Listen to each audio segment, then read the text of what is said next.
Bab 850. Akhir dari kesengsaraan surgawi. Bunuh. Mereka semua kehilangan kesempatan untuk naik level. 8 raja tiada taraf sangat marah, masing-masing secara paksa membentuk tubuh ilahi luar inkarnasi yang sekali lagi memicu huru-hara yang mengejutkan di lautan guntur. Mereka benar-benar marah. Kemarahan itu hanya selangkah lagi, tapi tetap saja lenyap begitu saja. Mereka marah karena setelah usaha selama puluhan ribu tahun, semua ini hanya sia-sia. Mereka tidak rela, ini sangat tidak adil dan tidak mau menyerah pada nasib, tetapi mereka harus menerobos pada situasi seperti ini, membuat mereka harus merelakan kebanggaan sebagai raja demi harapan mereka yang menyedihkan ini. Bunuh. 8 raja gila. Untuk melampiaskan kemarahan dan rasa tidak rela dalam hati, mereka saling menyerang. Mereka bahkan tidak tahu siapa lawan mereka. Beberapa dari mereka hanya menggunakan kekuatan supranatural tiada taraf dengan gila-gilaan untuk menghancurkan semua orang di sini dan menembus belenggu takdir sekali lagi. Bunuh. 8 raja bertempur di lautan guntur, sedangkan pasukan 8 raja juga bertempur di luar lautan guntur, membuat seluruh dunia bergetar. Pada saat ini, kehidupan manusia begitu tidak berarti. Pertempuran 8 raja sedang berlangsung, pasukan mereka juga dalam posisi pertarungan tanpa akhir. Ada orang yang menumpahkan darah di dunia hampa, tumpukan mayat bagaikan gunung, semua itu membuat tanah itu berwarna darah. Saat 8 raja dan pasukan 8 raja sedang bertarung dengan penuh semangat, seluruh dunia gemetar. Kemudian, lautan guntur berdengung, 9 kaisar berubah menjadi kehampaan tanpa urutan tertentu. Lautan guntur yang menutupi langit, juga berubah menjadi awan asap dengan kecepatan yang terlihat dengan mata telanjang. Sudah berakhir. Melihat lautan guntur yang menghilang, mata pasukan koalisi 4 pihak berbinar. Pasukan 8 raja dan 8 raja yang masih bertarung tiba-tiba berhenti karena bubarnya 9 kaisar dan lautan guntur, terutama 8 raja yang mengepalkan tinju mereka. Sorot mata mereka terlihat tidak rela dan penuh kemarahan. Sudah berakhir. Di atas langit ilusi, Harley terhuyung-huyung, rambut putihnya berkibar dan wajahnya terlihat lelah. Segera, awan gelap yang tebal secara bertahap menjadi tipis, sampai sinar matahari pertama menembus ke bawah. Seluruh dunia secara bertahap berubah cerah, mengungkapkan dunia berwarna darah dan hancur. Set. Segera, pasukan koalisi 4 pihak melangkah maju dan melindungi Harley di tengah untuk mencegah 8 raja menyerang secara tiba-tiba. Ayo, pergi. Yu Jiangkui, Raja Demon, tiba-tiba berbalik dan memimpin pasukan domain iblis keluar dari dunia ini. Setelah dia, tubuh Bisma Sen, Raja Dewa, secara bertahap menjadi ilusi, lalu para pembunuh dinasti Dewa Pembunuh juga mengikuti Raja Dewa dan mundur. Setelah itu adalah Raja Yama. Mereka pergi dengan cara yang paling aneh. Pasukan dunia bawah, termasuk Raja Yama, berubah menjadi abu. Cara mereka pergi benar-benar aneh. Setelah dunia bawah, Raja Siluman, Raja Darah, Raja Iblis, Raja Pemakan Jiwa, dan Raja Sihir juga mundur berturut-turut. Muka mereka terlihat masam dan juga menakutkan. Namun, perlu disebutkan bahwa sebelum pergi, 8 raja melihat kembali ke arah Harley yang dijaga oleh pasukan koalisi 4 pihak di tengah. Ada rasa dingin di matanya, juga ada sedikit keheranan, niat membunuh, dan takut. Shoot. Melihat 8 raja pergi silih berganti, Harley yang dijaga di tengah menghela napas lega. Meski kini dia sudah berada di alam langit semu, dia masih menyimpan rasa takut yang dalam terhadap 8 raja. Suatu hari, aku akan datang mencarimu. Tresno Zhou tersenyum sedikit, berbalik dan melarikan diri ke ruang hampa. Tidak perlu datang terlalu cepat. Harley Ye terbatuk-batuk. Tresno Zhou mencarinya karena ingin agar dia menemani Tresno Zhou ke Gunung Ratusan Ribu. Ini bukan tempat baik, bisa masuk tidak akan bisa keluar. Kalau kelak ada waktu, aku berharap bisa bertarung denganmu. Dan Umaya Xiao melangkah maju dan menatap Harley Ye tanpa menyipitkan mata. Dia memang putra raja perang yang gagah perkasa. Dia tidak memandang Harley Ye dengan mata permusuhan tapi dengan niat bertarung. Harley Ye memenuhi syarat untuk menjadi lawannya. Oke. Harley Ye menyentuh ujung hidungnya. Meskipun Danumaya Xiao di depannya terlihat mirip dengan usianya, dia adalah orang dari puluhan ribu tahun yang lalu. Dia masih merasa aneh menerima tantangan seperti itu. Danumaya Xiao pergi, tetapi Rajendra Long justru datang dan meminta sesuatu. Kembalikan pedang berat ayahku. Mendengar ini, Harley Ye terkejut. Apa? Pedang apa? Pedang Tianke. Pedang Tianke adalah pedang Raja Tianzang. Ekspresi Harley Ye menjadi sedikit menarik, dia tidak pernah menduga akan hal ini. Bagaimana menurutmu? Benar-benar sebuah kebetulan. Harley Ye mengeluarkan pedang Tianke dengan ekspresi menyakitkan. Pedang ini adalah harta yang bagus. Ia terbuat dari besi ilahi, tidak kuat, tetapi pertahanannya yang kuat sangat luar biasa. Bagaimana ini? Aku merasa enggan. Harley Ye menatap Rajendra Long dengan muka sedih. Berikan. Putra Raja Tianzang yang bermartabat segera meraihnya, sehingga Harley Ye bahkan tidak sempat bereaksi. Ketika dia sadar, Rajendra Long sudah membawa pedang Tianke dan menghilang. Sakit. Harley Ye menutupi dadanya, diam-diam dia mengatakan seharusnya jangan dikasih, orang mereka lebih banyak. Teman kecil, jangan lupakan janji kita. Melissa Qianxiang tersenyum ringan lalu berbalik. Ingat, aku ingat. Harley Ye tidak bisa menahan diri untuk tidak menggelengkan kepalanya. Kelak aku akan datang mencarimu juga. Mila dari dinasti Dacu di kejauhan melirik Harley Ye. Dia juga menghilang dari mata semua orang dengan gagah. Putri dari Kaisar Chu juga tiada taraf. Tua, aku sudah tua. Brahmadi juga berangkat.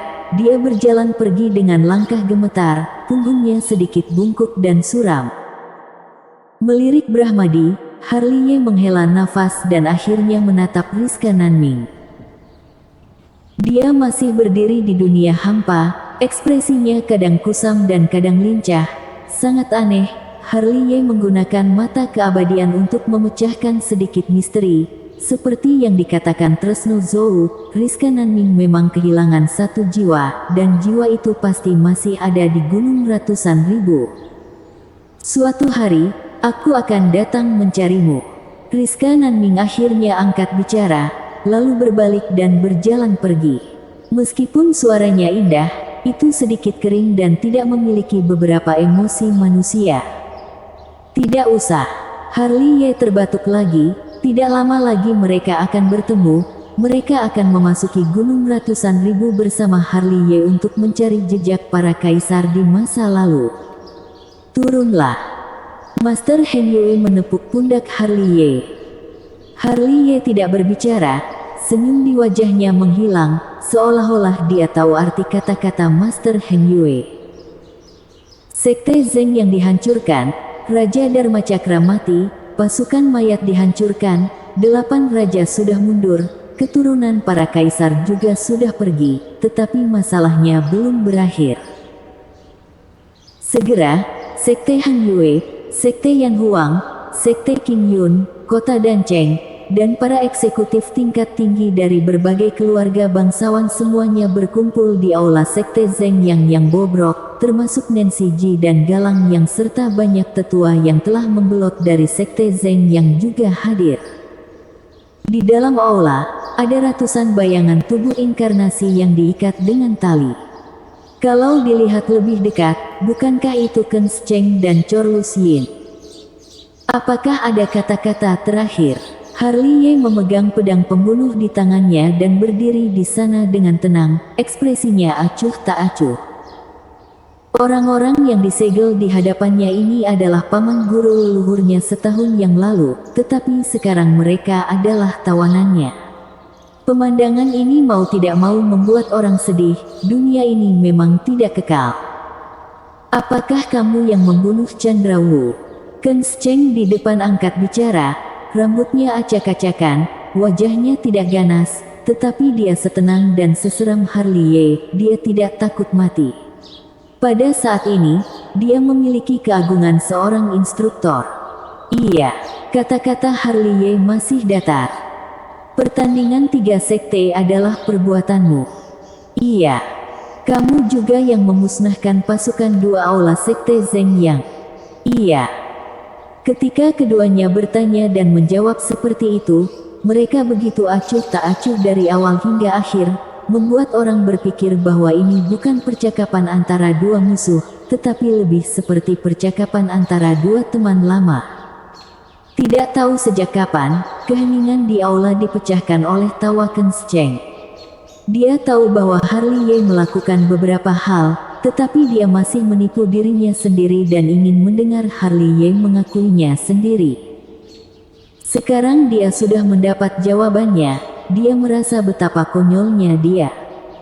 Nanchu, wilayah yang sangat luas ini, sekte Zeng Yang, punya fondasi yang kokoh, tetapi hanya dalam 1 tahun, sekte ini digulingkan oleh seorang murid yang tidak memiliki apa-apa.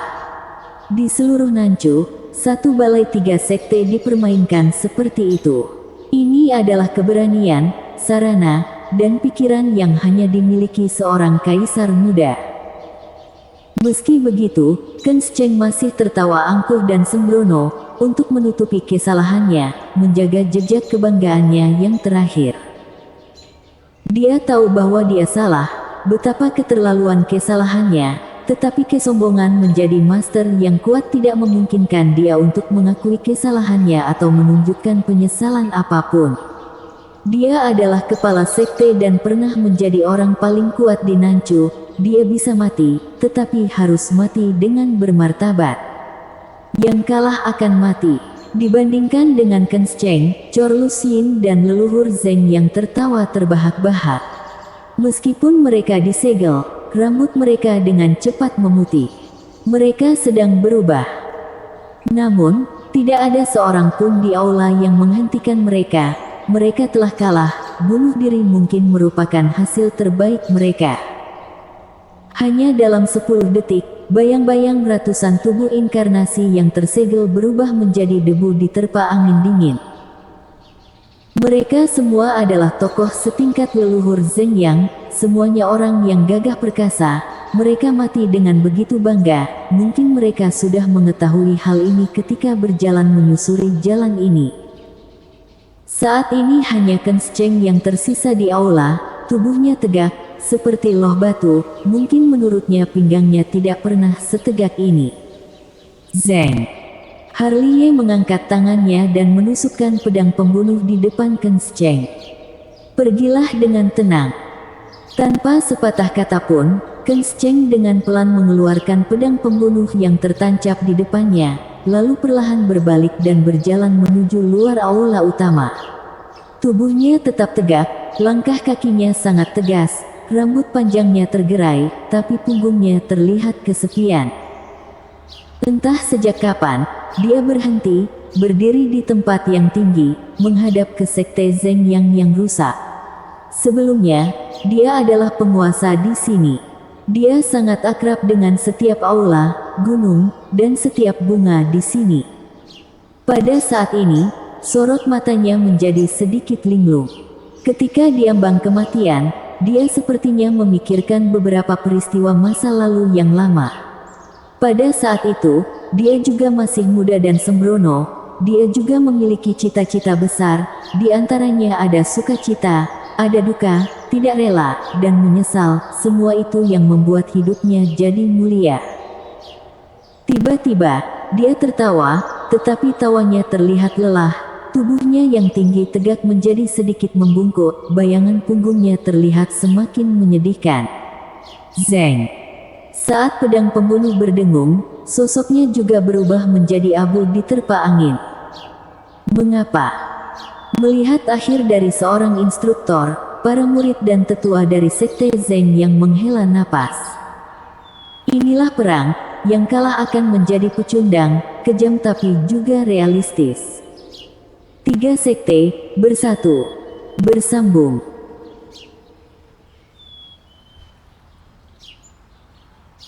Bab 851. Yang menurut akan hidup, yang melawan akan mati. 3 sekte, bersatu. Saat Ken Cheng bunuh diri, sebagian besar orang di aula bergumam. Terutama orang-orang 3 sekte merasakan emosi yang paling dalam.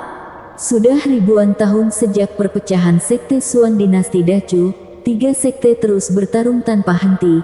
Berapa banyak pahlawan yang mati di medan perang, dan berapa banyak jiwa pahlawan yang dikuburkan di dalam tanah ini. Hari ini, 3 sekte bersatu kembali setelah ribuan tahun, membuat orang merasa tidak nyata. Namun, untuk beberapa alasan, melihat dunia yang berlumuran darah, Harley Ye dan lainnya yang telah memenangkan pertempuran, tidaklah terlalu senang. Tidak ada yang benar-benar menjadi pemenang di dalam perang. Pada saat ini, di tengah aula maupun di luar aula, bahkan seluruh dunia menjadi sunyi senyap. Apa selanjutnya? Jelvin Zong, yang pertama kali tersadar, mengambil napas dalam-dalam dan menatap Harley Ye. Menyerang Becu.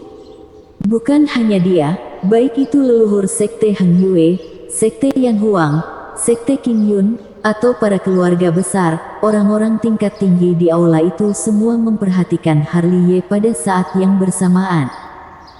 Meskipun 3 sekte itu bersatu, Nanchu belum bersatu.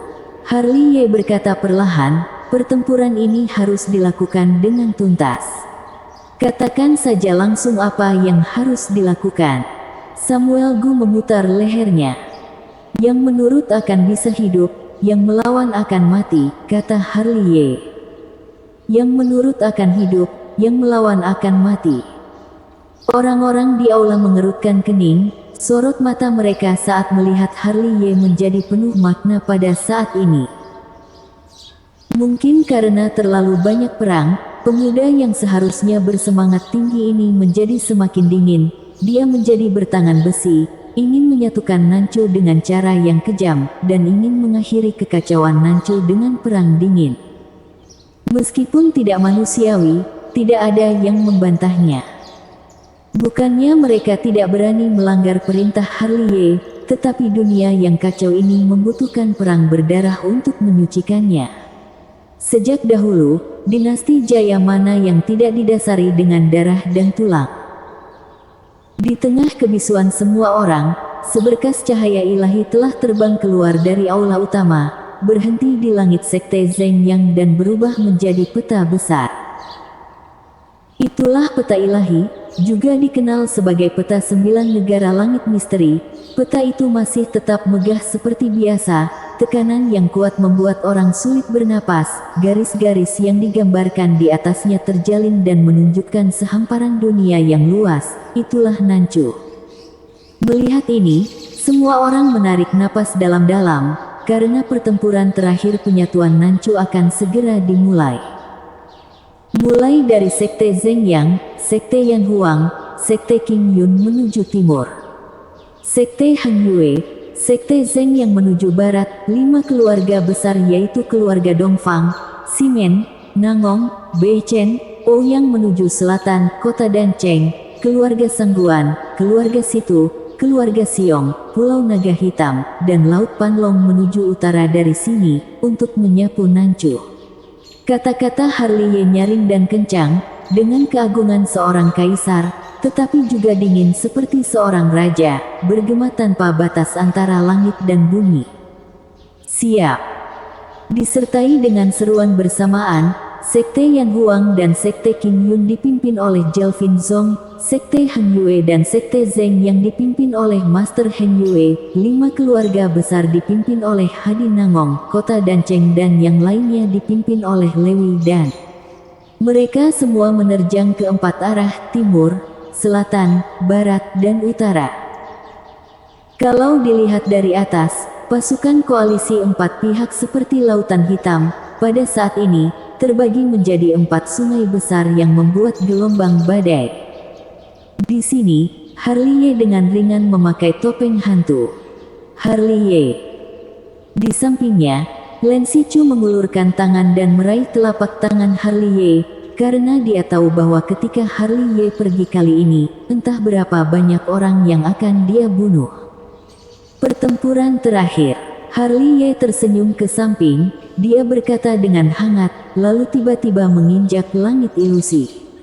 Dia mengenakan armor Moody Sky, benar-benar seperti dewa perang yang akan menaklukkan dunia. Boom, buk, duar. Segera, tanah ini tampaknya akan menghadapi kesengsaraan surgawi lagi, gemuruh guntur mengguncang langit dan seluruh Nanchu. Ini, ada apa ini? Ekspresi para kultivator mandiri yang masih bersembunyi di kejauhan untuk menonton pertunjukan melihat pasukan kultivator menerjang keluar seperti lautan, ekspresi mereka berubah pada saat yang sama, di depan pasukan kultivator, mereka hanyalah butiran pasir di pantai. Yang menurut akan hidup, mereka yang melawan akan mati. Segera, suara seperti itu bergema ke segala arah. Suara itu disebarkan oleh transmisi suara kekuatan supranatural, lalu menyebar ke seluruh Nanchu tanpa batas. Yang menurut akan hidup, mereka yang melawan akan mati. Terlalu banyak orang yang bergidik tanpa sadar ketika mendengar kata-kata ini, saat ini barulah mereka tahu apa yang akan dilakukan pasukan kultivator yang bagaikan lautan itu. Teman seiman, kalian ini sedang mencoba menindas yang lemah. Segera, sebuah pasukan diblokir oleh kota kuno yang luas. Seorang lelaki tua berambut abu-abu di tembok kota memelototi bagian luar kota. Yang menurut akan hidup, mereka yang melawan akan mati. Harley berjalan perlahan, suaranya masih nyaring, bergema di antara langit dan bumi. Kamu sudah keterlaluan. Pria tua berbaju abu-abu itu sangat marah. Bunuh. Harley tidak banyak bicara, dia tiba-tiba mengangkat pedang pembunuh dan menunjuk ke kota kuno. Boom. Segera, langit ilusi bergetar, pasukan kultivator membanjiri kota kuno. Formasi batasan wilayah kota kuno itu bahkan tidak bisa bertahan walau sedetik. Pertempuran ini sangat kejam. Setelah pasukan kultivator lewat, kota kuno itu langsung berwarna merah darah. Mayat-mayat bergelimpangan dan darah mengalir bak sungai, bagaikan sebuah neraka di bumi yang membuat orang bergidik ketika melihatnya. Kamu akan mendapat balasan. Di genangan darah, lelaki tua berpakaian abu-abu itu menatap Harley dengan penuh kebencian. Memangnya kenapa? Harley berkata ringan dengan tubuh berlumuran darah, ketenangannya itu membuat orang merinding. Puff. Kepala pria tua berpakaian abu-abu itu langsung dipenggal, bukan oleh Harley, tetapi oleh Nancy Ji. Dia juga mengenakan topeng, berlumuran darah, seperti seorang pembunuh kejam yang membunuh tanpa pandang bulu. Harley tidak berbicara, dia membawa pedang Chi Xiao yang berlumuran darah dan menerjang ke tempat lain lagi. Di belakangnya, Nancy Ji, yang juga memegang pedang pembunuh, mengikuti dari dekat. Mungkin, sejak dia memakai topeng, dia sudah siap menanggung keburukan yang sama seperti Harley, jadi dia membunuh banyak orang yang tidak bersalah dalam pertempuran ini. Karena dia mengerti bahwa untuk mengakhiri dunia yang kacau dan keruh ini, yang dibutuhkan bukanlah meyakinkan orang dengan kebajikan, tapi pedang pembunuh yang bertangan besi. Tidak ada satupun yang selamat begitu pasukan ini lewat. Setelah beberapa lama, barulah ada orang yang muncul dari dunia hampa di kejauhan. Melihat pemandangan berdarah ini, wajah mereka pucat pasi. Ini terlalu kejam. Apa Harley sudah gila? Ketika mengatakan ini, suara orang-orang itu bergetar. Yang menurut akan hidup, yang melawan akan mati. Tampaknya itu bukan lelucon. Dia akan menggunakan cara kejam untuk menyatukan Nanchu. Lebih baik kita cepat kembali, jangan sampai keluarga kita mengikuti jejak mereka. Ketua, cabang istana Haus Darah kita di Nanchu sudah dihancurkan. Apa?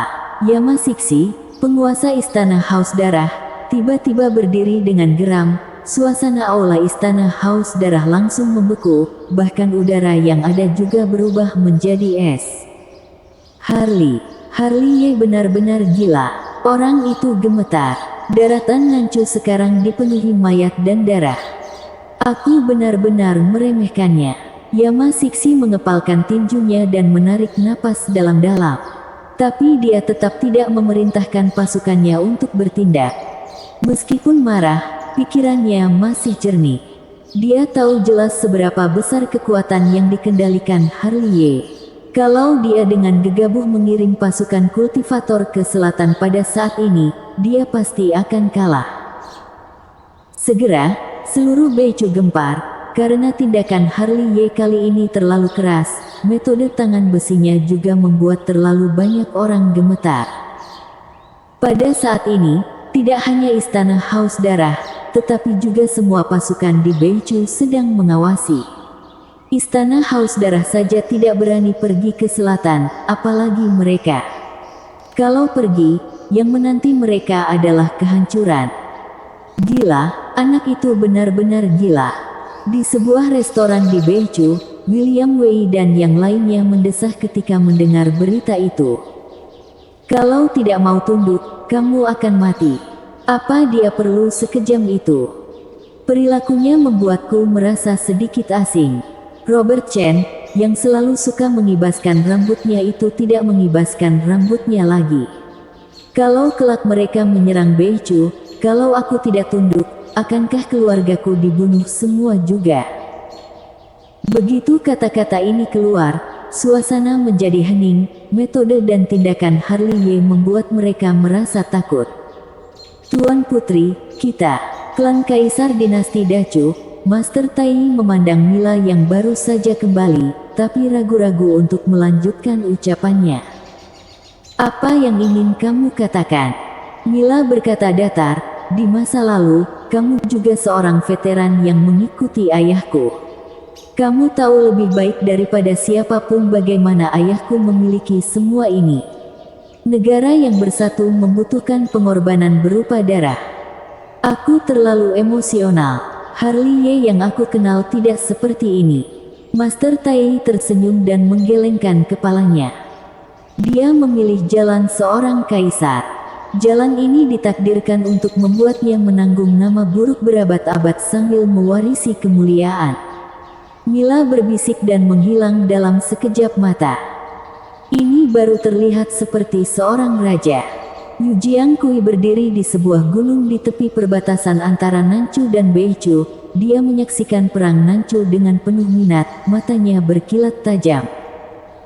Raja, mungkin kita bisa bersatu dengan Raja Siluman dan yang lainnya untuk menerjang Nanchu. Di belakangnya, seorang jenderal iblis dari domain iblis berkata, Harley Ye berkembang terlalu cepat, kelak dia akan menjadi musuh besar kita. Apa kamu benar-benar berpikir bahwa hanya keluarga kita yang mengawasi Nanchu? Yu Jiangkui berkata santai, kita mengawasi Nanchu, orang-orang itu juga mengawasi Nanchu. Dinasti Dewa Pembunuh dipegang oleh klan Kaisar Dinasti Dacu, lalu dunia bawah dipegang oleh Istana Guanghan, klan Siluman dikendalikan oleh Dinasti Dewa Tianfu, klan Sihir dikendalikan oleh Kuil Suci, klan Jiwa dikendalikan oleh Sekte Suci Naga Langit. Raja Dharma Cakra sudah mati, hanya dengan domain iblis dan klan darah, apa aku bisa melawan mereka? Hamba yang bodoh. Andrian, apa yang kamu pikirkan? Di puncak gunung keluarga bangsawan Haotian, Salihua dengan tenang menatap Andrian Haotian yang berdiri di puncak gunung. Bukan apa-apa, Andrian Haotian memandang ke selatan dengan tidak tega. Sebagai seorang ayah, dia sepertinya memahami keadaan pikiran Harley Ye. Sebagai seorang ayah, dia ingin anak-anaknya hanya menanggung kemuliaan, dia bersedia menanggung nama jelek itu untuk Harley Ye. Aku meremehkannya. Di aula utama Partai Tianxuan, melihat pemandangan berdarah Nanchu di tirai air ajaib, Teresa Donghuang mengeluarkan suara desahan yang panjang, ada makna tertentu di balik sinar matanya. Tidak dapat disangkal, caranya memang agak kejam. Di samping, Fuya menarik napas dalam-dalam. Inilah hukum hidup yang kejam. Teresa Donghuang berkata enteng, semua dari 9 kaisar dinasti Dacu juga melalui cara seperti ini. Meskipun cara seperti itu tidak manusiawi, itu sangat efektif. Dinasti yang makmur selalu memerlukan darah tertumpah sebagai pengorbanan. Bersambung.